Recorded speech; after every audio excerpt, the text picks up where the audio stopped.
All right, with the Omicron variant driving a brand new surge in COVID cases, the CDC recommending all adults get a booster. This morning, Moderna announced that a booster shot of its COVID-19 vaccine significantly raises the level of antibodies to fight Omicron. Now, according to the CDC, only about 30% of American adults who are fully vaccinated have received a booster. Joining us right now, Dr. Marty Makary from Johns Hopkins, a professor at the Johns Hopkins School of Medicine and Bloomberg School of Public Health. Nice to have you back on Good Day. Morning. So how should we read into this new Moderna breaking news?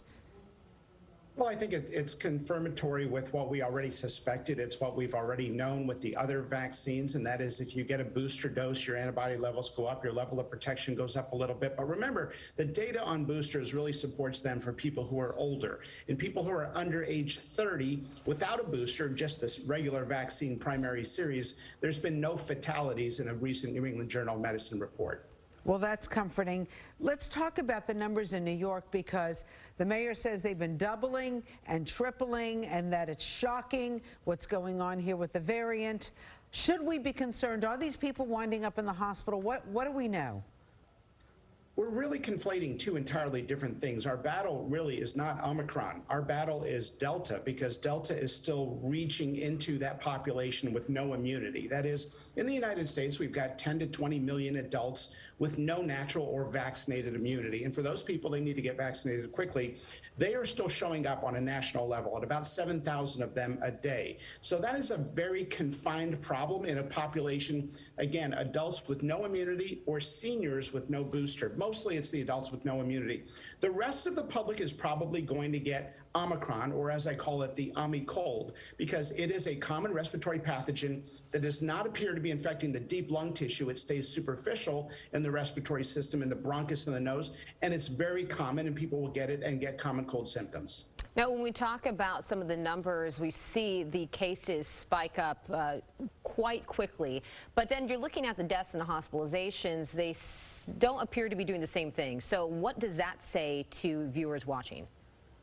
Well, I'm glad you pointed that out, because it's what we call in public health decoupling. That is, we should really be tracking hospitalizations more than we track cases on a public health level. That's what we do with any other infection, influenza or rhinovirus or RSV virus. And if you look at what happened in South Africa during the Omicron wave, there was a massive spike in cases, but hospitalizations were essentially flat. Let's hope for that in the United States. Again, we're conflating two things.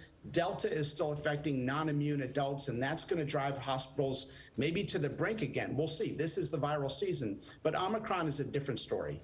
And then with the CDC saying that their plan is all adults should be vaccinated, can you just talk about, maybe what you find wrong with that, and how can we take your advice, but then take the CDC's advice? They seem to not actually go hand in hand.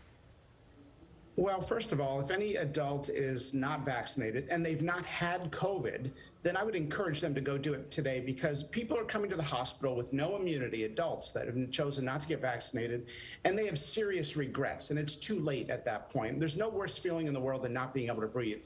But remember, our government has failed to recognize natural immunity formally. They recognize it privately, but the data now are very compelling. If you've had COVID, natural immunity is effective. So we need to focus our efforts on those who haven't had the infection. By the way, if you've had the infection and you have natural immunity, there's no evidence to support needing a booster.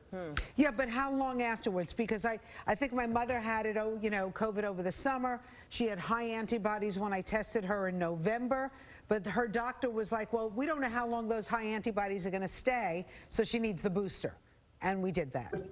With the other two hot coronaviruses, that is SARS and MERS, the two others that cause severe illness, they appear to be lifelong. They've been studied 17 years out. So far, it looks like natural immunity is going strong, coming on 2 years. But we don't know, of course, because it hasn't been around that long. So I would tell people, for now, let's make decisions based on the available data that we have at hand.